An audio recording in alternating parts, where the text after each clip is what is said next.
So, thanks very much for coming, everybody. I should introduce myself, actually. My name is Adam, as it helpfully says on the screen. I am one of the careers consultants as part of the careers team, which basically means I spend most of my time doing stuff like this, right? Talking about, I guess I call it the practical stuff of careers, and this is one of the big ones, really. CVs and cover letters.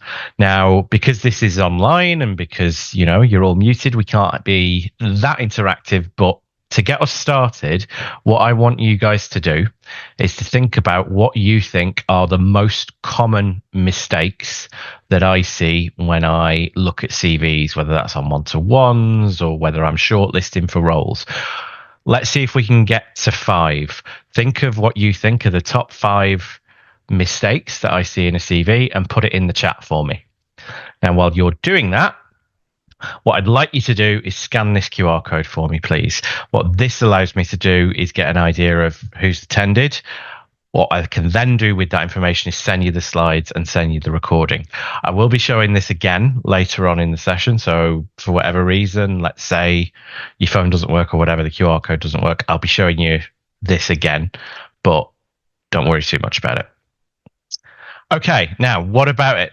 What did we think for sort of common mistakes? Can we get to 5? Answers in the chat for me.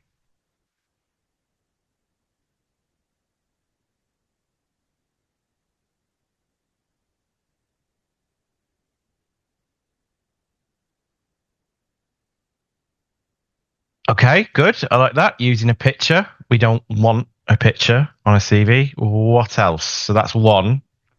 See if we can get 4 more.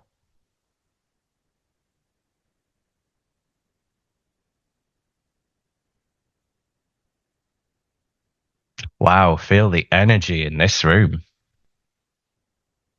Okay, incorrect format. Yeah, I'll talk about that a little bit in some detail later on. Irrelevant experience. I like that. That's one of the big sort of messages of this session. Not tailoring. That again, those two go hand in hand. But yes, absolutely, it needs to be directly relevant towards the type of job you are interested in. That's really important. Listing everything, listing every event mechanically. Yeah, absolutely. It's not just a list, and then not focusing on a specific role. You're all in the right sort of area, right? These are the ones that I see most often, and I'll go through them in a little bit of detail. So we mentioned this slightly incorrect format, but poor formatting. Even today, a person is going to have to read this. And if it is laid out in a way that makes it difficult to read, challenging, or just unpleasant to read, if it doesn't look inviting, or if it looks difficult to read, if it's just a wall of text, I'm just not going to read it. It's as simple as that. What people will do in a first sift is skim a CV, and the relevant details have to stand out. Formatting, because of that, is really important. We mentioned this as well, tailoring. Tailoring is really, really key. One of the big complaints I see when I speak to people about CVs is I've sent out 50 CVs, 100 CVs, whatever, and I'm not getting anything back. And the first thing I ask is, okay, how much are you tailoring your CV towards a specific job? How much are you changing it towards an industry or a sector? And usually the answer is, well, I'm not doing that. That is a problem. You need to be tailoring a CV at the very least towards a specific sector and, if possible, a specific type of job. That is where you will get a return on your investment of time. Okay. Next one, kind of an easy thing, but spelling mistakes. What a lot of people are doing when they're reading CVs is looking for a reason to say no. And a spelling mistake is a really easy reason. But it's also really easy not to give them that reason. Get a fresh pair of eyes on it, run it through spell check. At the very least, write your CV, go away for an hour a day, come back to it, reread it. You come back to it with fresh eyes. That's a way to avoid spelling mistakes. A really simple one. I wish I didn't have to say this next one, but it always comes up, lies. It is a huge risk to lie on your CV, and you don't really gain much from it. My favorite story that I heard, and it was sworn to me that this was true. Someone put on their CV that they could speak fluent Swedish. Wasn't a complete lie. they could maybe get by a restaurant, but they turned up for an interview and it turned out that the person interviewing them was Swedish. So they started the interview off in Swedish. It didn't go well. And needless to say, they didn't get the job. Like I say, you don't really gain much from a CV. It's very rare that a lie is going to get you over the edge into an interview, and it risks a huge amount. The next two kind of go hand in hand. Lack of evidence and telling, not showing. It is not enough to say what you think you're good at. Anybody can list what they think they're good at. You need to evidence it. You need to back it up with examples. I will show you how to do that in this session, but that's one of the biggest mistakes I see. And then the last one, kind of maybe a bit not obvious, let's say, ignoring gaps.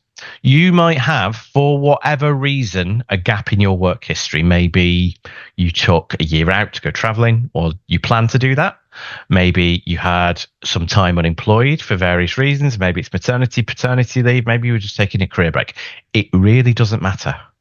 All you've got to do is acknowledge that in your CV. You would put it out, lay it out exactly the same way you would lay work experience out, dates, and then whatever the reason is, all we need is a line. It's unacknowledged gaps in a work history that are the problem, not gaps themselves. As long as you acknowledge them and explain them, it's no problem whatsoever. Promise. A few things sort of allied to that, some common questions that hopefully, you're getting some of the answers already. Can I use the same CV for every job? Absolutely not. You need different CVs for different types of jobs. It is not uncommon for you to have multiple different types of CV, and that's absolutely fine. And like I say, that tailoring, that targeting will get you a lot further than just sending the same CV to every employer. How long should a CV be? Couple of things to say here. You have a hard limit in the UK of 2 pages, no more. If you go over 2 pages, that's a problem, right? In the UK as well, for certain types of organization, particularly American firms, sort of hedge funds, that kind of finance particularly, they require 1-page CVs. They will tell you that ahead of time, though. As a general rule, 2 pages is what we're aiming for.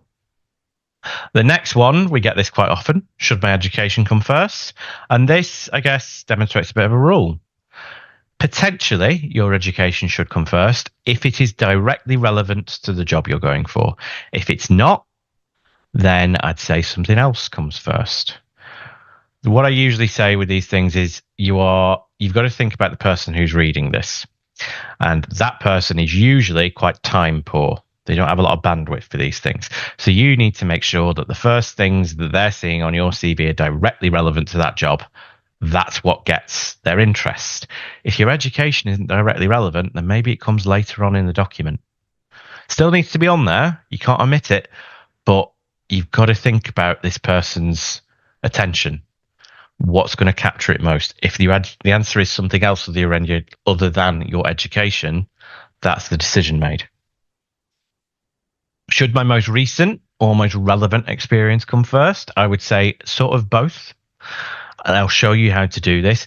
But as a general rule, most relevant first. There are ways that you can do this in a CV and still adhere to the most recent first, in the sense that you would split your work experience into 2 sections, relevant work experience and then other work experience. I'll demonstrate how you lay that out later on when I come to the example CV I'm going to show you. And I've already talked about how to address gaps. It would be in exactly the same way as a work experience section, just a bit of the dates, what you were doing, and then a little sentence to explain it. That's all we need. Don't need massive detail. You just need to explain or address it. Now, I'm going to go at this as though we're going it from the absolute basics. Now, some of you might be aware of some of this. Forgive me. We're just trying to make sure that everybody's on the same page. And we'll start with the basics. These are the things you absolutely have to have on a CV. We need your contact details, a way to get in touch with you. We need your education. We need your work experience, any volunteering that you've got, any positions of responsibility, interests, awards, achievements, and lastly, just a line acknowledging references available on request. Don't necessarily have to go in this order, but these are what you need to have. And I am going to talk about a personal profile. This is optional, but you see them quite a lot on CVs. I just want to address what that is. Now, we've got 2 examples here of contact details. Which one do we like? The one on the right or the one on the left? Answers in the chat, please. And if you do like one over the other, why? What's wrong with the other one? So, which one's better? Right or left? Left, okay. Left. More simple, okay. So the one on the left is coming out better, definitely.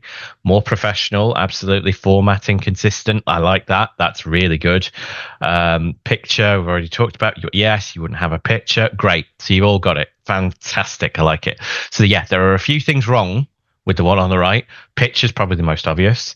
Someone mentioned about the formatting being all over the place. 100%. All the way through your CV, the formatting needs to be consistent. You can't be changing fonts and changing styles and sizes halfway through. That's not going to look great. A couple of other things. We don't need your date of birth on there. I would suggest taking that off. Reason being, you don't want them to give them anything for which they might be able to discriminate against you for. Most recruiters would take that off anyway, but for the sake of argument, just don't need it on. And something that some people tend to miss, the email address. Not great, not professional. Simplest thing in the world, just get yourself a new Gmail account that looks professional. Really easy. Now, I did just want to touch on the address. Now, all of our examples, they have their address on because we're Manchester focused, which it makes sense, right? The thing I would say is you do not need, if you don't want, to have your address on there. They're not going to send you a letter. It's 2025. That doesn't happen. But also, I have known some employers to discriminate on the basis of address. Not in the sense that we don't want anyone from Manchester. That really doesn't happen. But let's say you're applying to jobs in London. You have a Manchester address on your CV. They might think to themselves, oh, well, they might have to relocate. Do we want to bother with that? That is your decision, not theirs. So I tend to be a bit more cautious with these things. I'd suggest just take your address off so that doesn't even occur to them. Might not be a problem, but I would want to leave it up to chance. Have had a question. So a question for volunteering experience that is highly relevant to the sector being applied for. Can paid and unpaid experience both be grouped under relevant experience? Yes, absolutely. You would still need to make it clear that the volunteering opportunity was a volunteering role and not paid, but it would still go within relevant. Yeah. Another question, how about putting your area down, Manchester, so they know where you are based? Yeah, you can absolutely do that. I've known lots of people that do that. If you're going for Manchester-based roles, I mean, you can, and I wouldn't see an advantage either way, would be the only thing I'd say. There's the assumption, if you're applying for a job, that you are either based in Manchester or willing to be based in Manchester if you're applying for a Manchester-based role. But if you just want to put where you're based on there, that's absolutely fine if you're going for those sorts of roles. Now, I did want to touch on the personal profile. Now, like I say, you do not have to have one of these. This is optional. If you are going to have one, however, you need to write it in a very specific way. All we need, it's like a very condensed version of a covering letter. And it's 2 sentences. And this is one of those things that's very easy to tailor towards a specific role. But it's got to be tailored. It's got to be specific. If you're going to use one, it cannot be generic. You'll see 2 examples here. First one, there's lots of things wrong with it. Basically, as a general rule, if you're going to use this, and as a CV in general, right, this is a good rule to go by.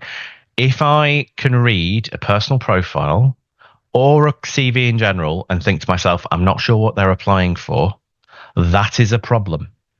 And you'll see here these personal profiles. The first one, I've no idea what they're applying for.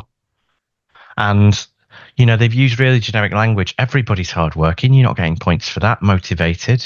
This doesn't tell me anything about you. Whereas the next one answers three key questions, which is what a personal profile does. Who you are, first year English literature student, what you're good at, strong customer facing skills gained through work experience, great. What you're good at, where you got it from, that's even better. And then what you want, looking to secure a spring internship. That is what a personal profile needs to do. Now, like I say, again, I'll hammer this home. You do not need to have one if you don't want. You could go straight from your contact details to your work experience or your education. But it is one of those things that is very easy to tailor within a CV towards a specific job. I quite like them because I can read them and immediately know, right, this person knows what they want. But if that's not really what you want to do, or you have a lot to go at, you have a lot to put on this document, maybe you want to leave it out. Completely up to you. Two more questions. Can you state experiences from more than 2 years ago? Yes, you absolutely can. I'm going to talk about that a little bit later on. But as a general rule in CVs, further back in time you go, the less detail you give. So you would still put experiences on there from 2 years ago, but you probably put less detail on those experiences. Another question, should we create a different format of CV for part-time jobs, which is not really needed that in the kind of professional setting? Yes, you absolutely would. That goes to that sense of different CVs for different jobs. If you're applying to part-time roles, they don't really care about your degree. It's more about your skills. So you would have a different style of CV. If you go onto our YouTube channel, there is a specific session that we've done about part-time jobs where I talk about this. I can't cover it in loads of detail here, but I'd suggest going onto there. It's just the University of Manchester Careers Service Careers channel on YouTube, and you'll see the recordings there. Okay, now we get onto your education. Now, like I say, it doesn't have to come in this order. However, this is what we need for your education, and it demonstrates that rule. Further back in time you go, less detail you give. So you'd start with what you're currently studying, whether that's your bachelor's or master's, whatever it is you're doing. And here we would need dates, what you're doing, where you're doing it, expected result if you're currently studying, and a few details on your key modules, things that you think would be directly relevant to the role. We don't need much more than that. We don't need a huge amount of detail here. Then your A levels, or whatever your equivalent would be if you're from outside the UK. And here again, dates, where you did it, what the subject was, overall grade. That's it. We don't need modules here. We're going further back in time, so we're giving less detail. And then GCSEs, or whatever the equivalent would be, however many GCSEs you got, and a grade range. So here they've said 9 GCSEs, 5 A stars, 2 A's. It could be as simple as 9 GCSEs, grades A to C, or 9 to 5, or whatever it would be, including maths and English. Dead simple. That is all we need. Okay. And then we get on to probably the meat of this, your work experience and voluntary experience. Now, there are some key rules here. First thing is we need it in reverse chronological order, which means most recent first. That is how to lay it out. Now, you can get around this with the sections that I've mentioned, relevant work experience and other work experience. And like I say, I'll show you how that works in a second, but we still need it in reverse chronological order within those sections. And you need to be aware of the language you are using. I will show you again how this works later in the session. However, you need to be as specific and positive in your language as possible. I tend to suggest avoiding things like the words responsible for, involved with, basic generic language that just suggests to me, well, you've just kind of stood there while things have happened around you. Be as specific in your language and specific all the way through as you possibly can. That doesn't mean you have to write loads. You just have to be specific when you do write. Okay. And just a suggestion, I tend to suggest bullet points. Again, you're thinking about that person reading it. They're time poor. They don't have a lot of time bandwidth for this. Bullet points, easier to get messages across. Okay. Now, it's This is what we suggest.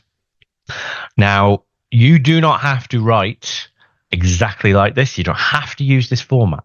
This is your document. This is just something to sort of use as a bit of a template. You could change this as long as it hits these main points. Now, I'll go through them in a second. Yes, this recording will be made available, like I said at the start. You'll be sent it towards the back end of the week. Okay, so we start with your personal details. Name, contact number, email address. That's all we really need. If you want to put your address on, you can. I've already addressed that. Pun intended. But you don't have to have that if you don't want. And if you're applying to roles outside of a specific area code, maybe you want to think about taking that off. Stylistic choice, up to you. Next, personal profile. Like I say, don't have to have this if you don't want, but needs to be written in that specific way. Who you are, what you're good at, what you want. Then your education, laid out exactly as we'd said. Now, like I say, doesn't need to be in this order. This person's decided they're going for some kind of accounting or finance role, so their education is directly relevant. For you, that might be different, so maybe you want to put your relevant work experience first. And you'll see that's what this person's done. They've split it into sections.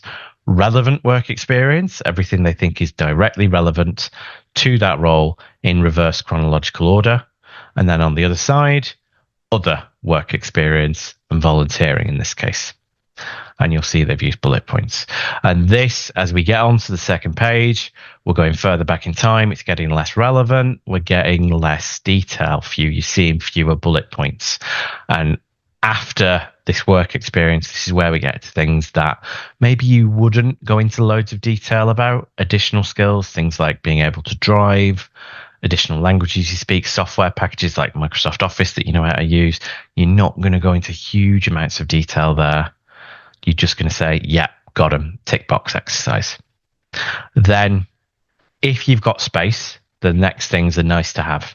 Things like interests, achievements, positions of responsibility. If, however, you are struggling for space, these are the first things that need to go because they're not the things that are going to really make the difference in terms of someone deciding to interview you.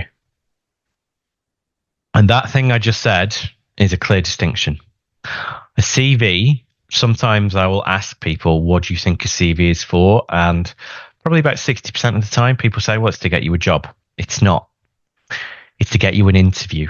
It's to give somebody a reason to want to speak to you. Might sound like a distinction without a difference, but basically what we're doing when we're looking at a CV is thinking, is this person worth a conversation? That's what we're after. Get yourself into that frame of mind. It makes thinking about writing CV a little bit more, it's easier, comes easier.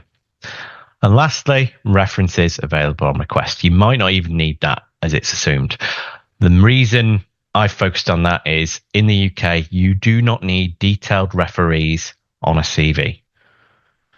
The reason is they will only get in contact with references after the interview, after they've decided to give you the job, at which point they're not looking at your CV. So they're just going to take up space. All you need is references available on request. Done. And that is a template.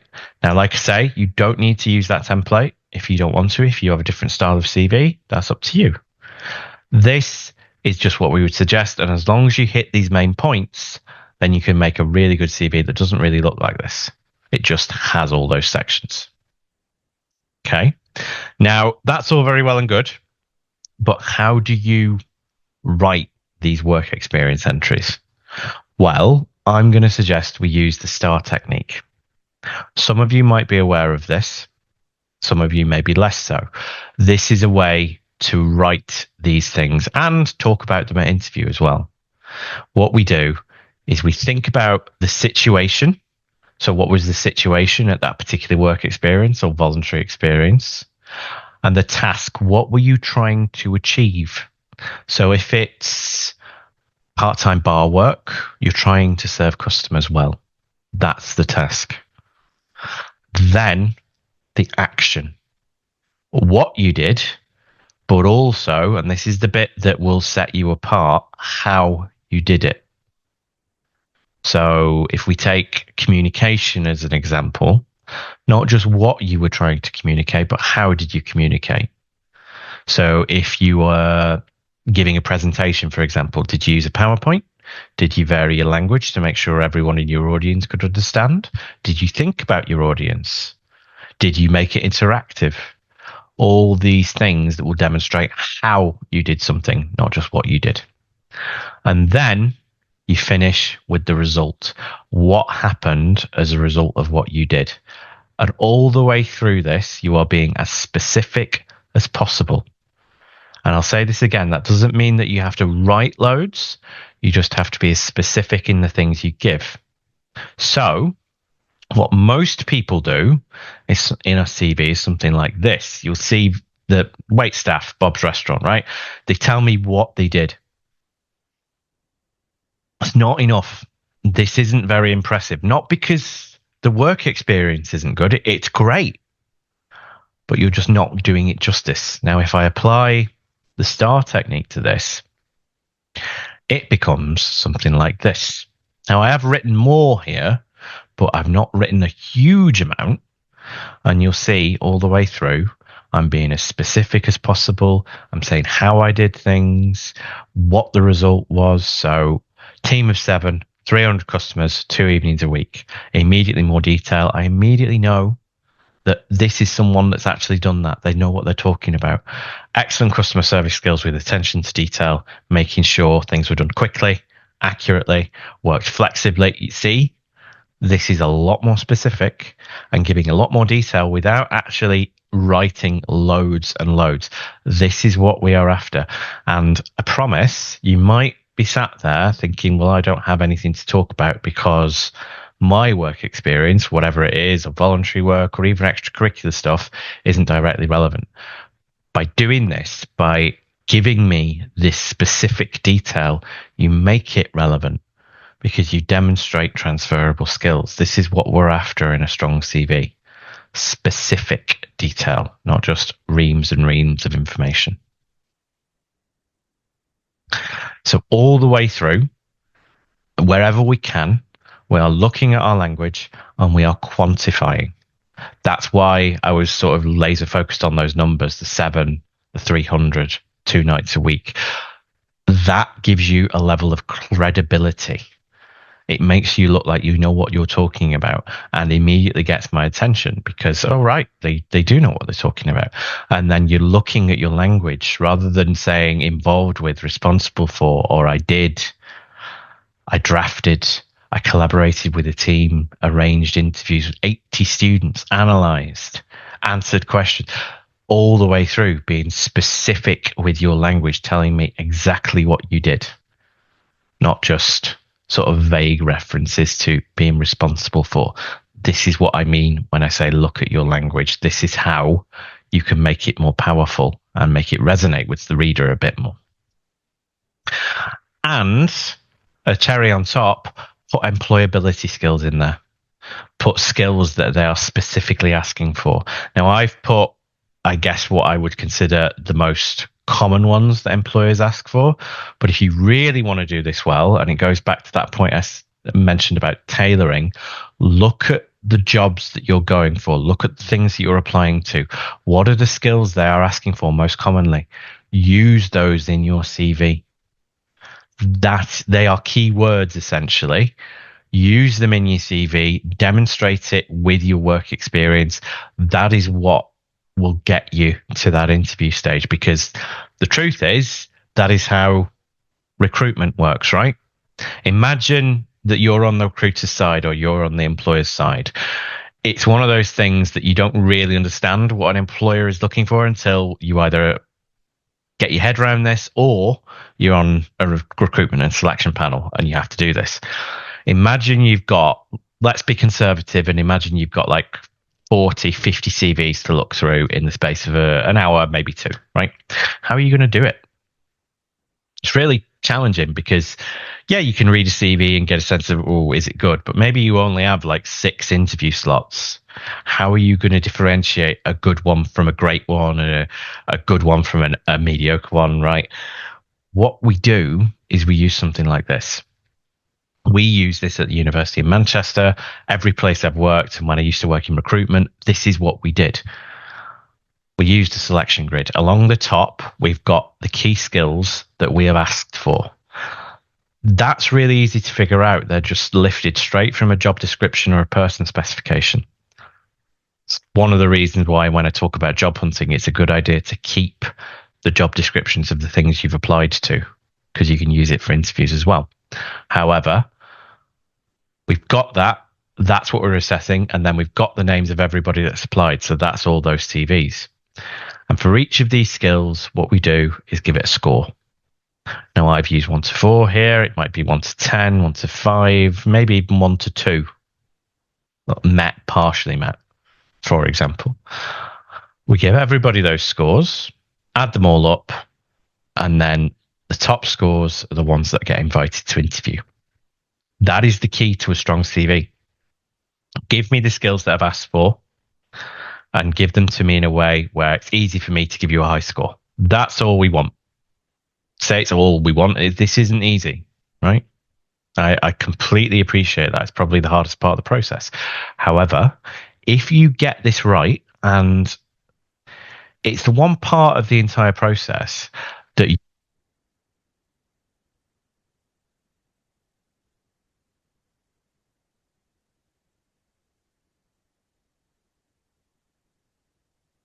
Sorry, everybody. My microphone stopped there for a minute. Hopefully, you could all hear me again. I don't know why that happened. So I think I remember where we were. So this is the one part of the process you have complete control over. Yeah. So make sure that you use it. Essentially, I think it's something like 3/4 of all CVs don't get through to the next stage, which is a bit daunting. However, because it's the one part of the process you have control over, you can get better at this. You can get it reviewed by us. I would really encourage that. You can practice at it. You can get better. You can get feedback. So if you can get this part of the process down, if you can nail it, which I promise you can, then you get rid of most of your competition in the first go. So it is a bit of an opportunity in disguise. I know that's very easy for me to say that on the other side of this process, but honestly, think of it that way. Think of it as an iterative project, and you will get there. I promise you. We have had a question. I highlight the keywords in the CV so that the person checking the CV can easily see what they are trying to find in the CV. Is that right? Yes, I would say though, on top of that, it's not enough just to highlight them and leave them there. You want to highlight them and then demonstrate them the next thing you do. So let's say it's communication. You've highlighted that in bold. Great. Next to it, I want to see an example of where you've demonstrated strong communication skills. If you're just highlighting communication, I'm just going to say, yeah, and where you got that from? I want more specific detail. So highlighting is a good idea. It's not the only thing. The other stuff is going to get you the next step. Okay, we'll skip over that because we're running out of time. Okay, now I did want to highlight this. I've already mentioned that you should be keeping the job descriptions and going towards them. Sometimes it's not always possible because maybe you've applied to roles where you've just lost the job description or there isn't a job description. The thing I'm going to suggest is a website called Prospex. Prospex is a really useful website for a number of reasons. One of the things I really like to use it for is the job profiles on here. So if you're applying to a role where there isn't really a job description or you're really struggling, there's not much detail on it, put that role into Prospex. It'll bring up the job profile and you'll see here, it details what the job actually is. And in the skills section, it gives you essentially a job description to aim for. So use this to target your CV towards if you don't have a job description. Like I say, really, really useful website and can get you out of a bit of a jam. Now, I've given you a bit of a cheat sheet there. However, these examples still have to come from somewhere, right? And I'm afraid they still have to come from you. However, The thing I would say, because I did mention that it's very easy for you to sit there and think, I don't really have much to talk about. I promise you that that is not true. The very fact that you are at university gives me confidence that you have stuff to talk about. Now, everything, and I do mean everything, is valid to talk about in a CV or at an interview. Yes, part-time work, previous work experience is great. It gives you, I'd call it ammunition, right? Stuff to talk about in applications. But if you don't have that, voluntary experience, just as good. Sports, extracurricular stuff, your course is perfectly valid. Online learning, care responsibilities, family stuff. This was for an interview, but one of my favorite examples of this was someone who was asked, give me an example of a time when you've demonstrated strong team working skills. And the person in front of me just gave a really good star example about how they were a great communicator because they were a nationally ranked WoW player. For the uninitiated, WoW is World of Warcraft, the online game. They talked about how they were really good because they knew their class, they were the healer, they made sure to communicate really well with the team so they could understand how much support they needed, went into loads of detail about that, and really demonstrated they understood what team working was. This is not me saying you all need to go and play the next Battlefield or whatever. What I'm saying is anything can be valid. You can talk about anything as long as it demonstrates those key skills and the thing that an employer is looking for. So please don't feel like you don't have stuff to talk about in CVs. I promise you, you do. Just to sort of finish off, like I say, these are the nice to haves. Things like societies, sports, if it's not directly demonstrating a skill. You want them on there if you can, but if you are struggling for space, remember you have a hard limit of 2 pages. These are the things that you would cut first.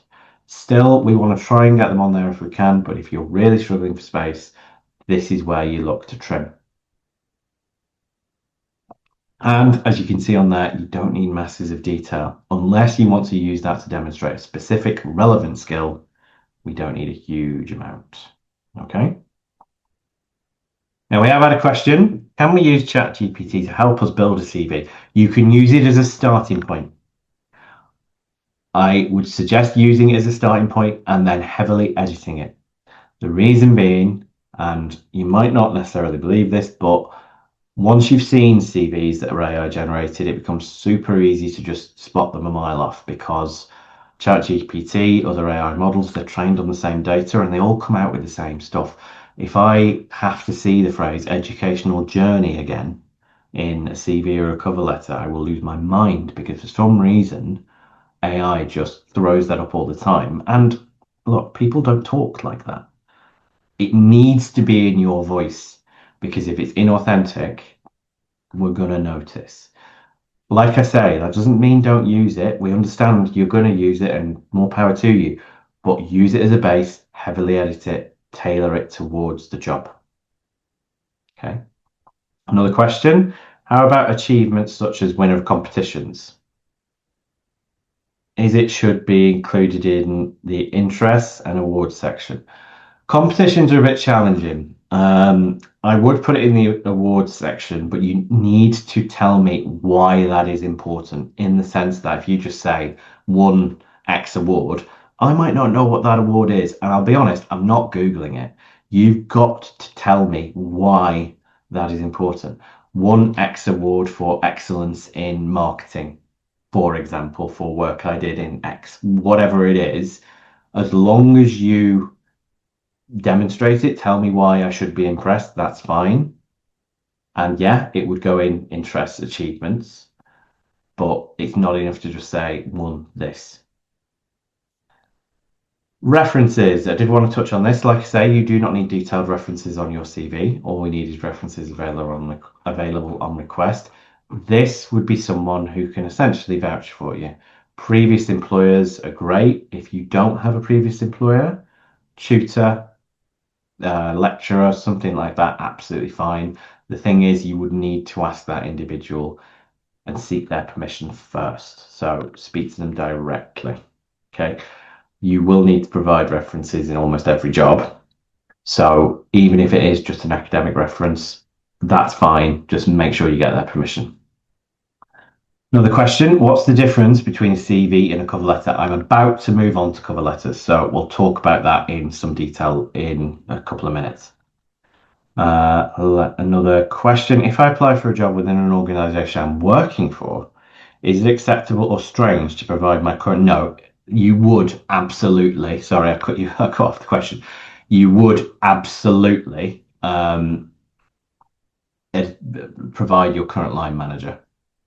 I'm really sorry if someone has put a question in that's very long and I'm not going to be able to read that in any kind of time.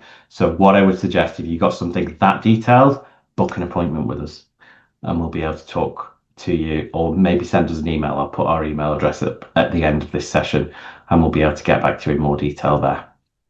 Now, that is it for CVs.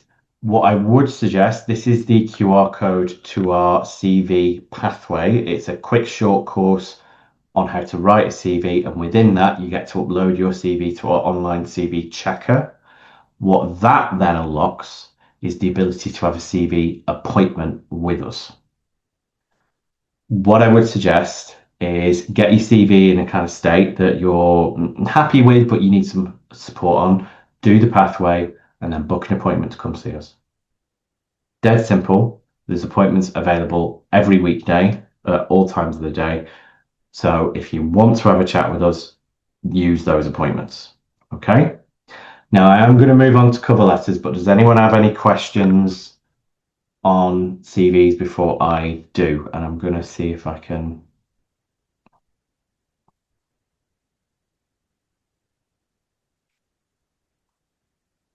Yeah, I'm really sorry, that big long question, that needs an appointment.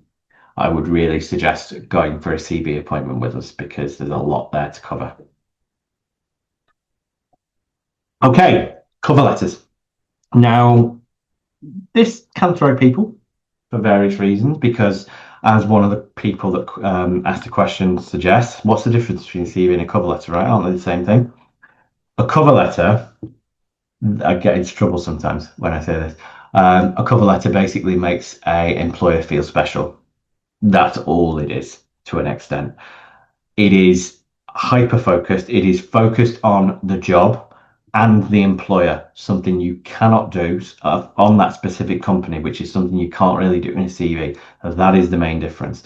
A cover letter is like a blown out version of a personal profile. It tells me who you are, what you're good at, where you got that from, and why you're interested in me as an employer. That is what we're after. A CV contains facts, just facts completely, whereas a cover letter addresses motivation. And even more than a CV, it needs to be tailored to a specific job. There is no such thing as a generic cover letter. That will not work. I've had another question. If I don't have any work experience or experience in general, because maybe this is our first job, what should we talk about? I would suggest a skills-based CV for that. On our website, we have example CVs, and one of those is a skills-based CV. I'm rapidly running out of time, so I can't go into masses of detail, but that is where you would look at the key skills that they're asking for, use those as headings, and then give me a concrete example of where you have demonstrated that skill. That example can come then from anywhere, as long as it demonstrates that skill. And we've had another question. During the job hunting period, I feel like it takes time to tailor one CV to a specific job mirroring the job description. Do you have suggestions to do the tailoring CV in a way that's more effective? I'm going to maybe even quicker, right? No. The thing I would suggest is actually, I know this is going to sound weird, apply to fewer jobs. It is far better to apply to fewer jobs that you have spent time tailoring your CV towards than rushing it and applying to more jobs. You will actually get far less of a return on that time investment. I generally say aim for something like 3 to 5 a week maximum. What font should we use? That's up to you. It doesn't really matter as long as I can read it. I'll generally say general rule 12, but that's up to you. And that's the size. Font really doesn't matter as long as it looks professional. That's personal preference. Okay, now in terms of the content in a cover letter, there are the ways that you lay this out, right? I'm going to suggest these paragraphs. Introduction, which is a little bit about you, why that company, why that job, that's what you're good at and why you would be good for the role, a bit about why you, and your conclusion. That is your formula, essentially. Now, when you talk about first the why the company, this is the bit I think most people forget. This is, I would suggest, the most important bit. You need to demonstrate that you've done a little bit of research about that organization. And more, I'd suggest, than just looking at their website. Do things like look at their social media, look at how they speak to their audience. Yeah. Think about how they are different from maybe their competitors in that field. Do you know who their competitors are? If not, maybe address that. Is your degree closely linked? Are you particularly interested in their values or their goals? Are there any specific projects that they've done that you know about that you're interested in? This is what's really going to engage the reader because it demonstrates that you have tailored your cover letter, that you have targeted them specifically. This is what we need. Okay. Then why the job? What is it about the job that you're interested in? Why do you want to do it? This demonstrates an actual understanding of what the job is, why you would want to do it. It demonstrates motivation, right? Really important. Had a couple of questions. Who actually asks for cover letters? I've only ever seen a CV. It depends. So depends on the employer. Quite often it'll be smaller employers. They generally still work on the basis of CV and cover letters. Bigger employers, generally speaking, it's going to be, application form CVs. Most graduates are going to be employed by what we call an SME, which is a small to medium sized enterprise. They still work on the basis of CV and cover letters. For graduate schemes, which is what are being advertised now, cover letters less important. As we get on towards like direct hire, May, April time, that is when we need a CV and cover letter, generally speaking. So moving on, then we talk about why you. This is the what you are good at section. This is where you talk about what you're good at, where you got it from. This is where you demonstrate with evidence, similar to how we did in the work experience section with the STAR technique. This is what we're asking for. This is what will really sell your application, essentially. You need to give me that level of detail. The way I describe it is a level of detail that almost feels embarrassing because you're going over what you might consider the basics. You have to appreciate, though, the employer doesn't know you. They're not going to give you the benefit of the doubt. So you need to give that level of detail. How about another question? For applications via online portals, they usually just ask how you fit the person spec. Does my statement just need to respond to why me or a full cover letter? That is slightly different. Sorry, my cat is in the way. That is slightly different in the sense that what they are asking for there, I presume it's how do you fit the criteria, and then it gives you a free text box, right? You need to demonstrate how you fit every criteria in that job description. So what I'd suggest is you need an actual piece of writing that's laid out with each paragraph addressing one bullet point on that person specification. It's a lot more work and it's a lot more detail, but in some ways it's actually easier to do than a CV because you make sure that you're hitting every point and you're hitting it in the order that they will be looking at. I do talk about that in a little bit more detail in the application workshop. Again, that's on our YouTube channel. So if you want some of that detail. Yeah, as I said at the top, the slides and the recording of the session will be sent to you. It's going to be sent to everybody that's signed up. Question in a web page, eCareers Grad, I think, they highly suggest to upload a CV that will be matched by the portals to several jobs available. It depends on our skills and experience. What type or kind of CV does that need to be uploaded? And what is considered a general CV? There's no such thing as a general CV, first of all. A general CV is a bad CV, in my opinion. It needs to be tailored towards a specific, at the most generic level, it needs to be tailored towards a specific industry, preferably a specific type of job. That's as general as you can be. You need to be more specific than that if at all possible. If it's the type of thing like Indeed, where you're just uploading a generic, in inverted commas, CV, then it needs to be focused on a specific type of job. That's what we're after, really. That's what would be most effective, I would suggest. Now, a few things with the cover letter, and we are drawing towards the end, I promise. A few things to do and a few things to avoid. Try and keep it to one page if you can. If you get to like a page and a half, that's not the end of the world. There's no real hard limit in the same way that there is with CVs. But you've got to appreciate this person doesn't have a lot of time to read this. So you've got to keep it short and to the point if you can. Keep to one page if you absolutely can. Make sure you're not committing any of those silly mistakes, things like spelling, grammar. Get a second pair of eyes on it. And please, please, please make sure that you tailor it. Show the company you've done that research. Match your skills to that job. It's really important. Otherwise, you're not really going to get very far. The tailoring is the most important bit. And in terms of some of these are fairly obvious, right? We need to keep the language professional. Make sure you're not using things like jokey email addresses. We all had them. My first email address was not one that I would love to share with an employer.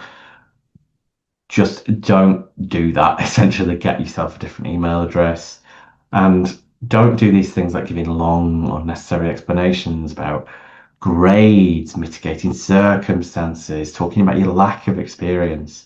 Be as positive and assertive in your language and make sure that you're putting forward things that an employer would want to know and that you would want an employer to know. Another question, when would it be appropriate to type up a cover letter? Immediately or when applying to a role that asks for one? I would suggest only when it actually asks for one or gives you the opportunity to send one. If it doesn't, then you are essentially wasting your time. Another question, to make a CV more specific to the role we're applying to, is it okay to add the name of the company? I wouldn't suggest putting that in the CV. That is something that you would put in a cover letter. In a CV, you don't really have the space to do that. What we want from a CV is specific jobs, not necessarily specific employers or organizations. You can do it if you want, but I don't think that's going to make a huge difference. It's more about, and this is the general rule of a CV, right? I need to be able to read it very quickly and understand what you've applied to, what type of job you've applied to. If I can't do that, that is a problem. I don't think you need to go so far as to identify the specific employer. Now, that pretty much brings me to the end, everybody. So just to sum up, and as I'm doing this, please feel free to put questions in the chat. First thing, if you are at all unsure, if you have any questions, whether it's related to CVs, cover letters, interviews, whatever, have a look at our website as your first port of call. There is a ton of information on there. You can self-serve, get answers to loads of questions. If you're at all unsure, have a look at our website in the first instance. If, however, you do just want to chat, you want to ask a question, my team, the Careers Information and Advice team, we are based in the atrium, which is on the first floor of University Place, as you can see on the screen.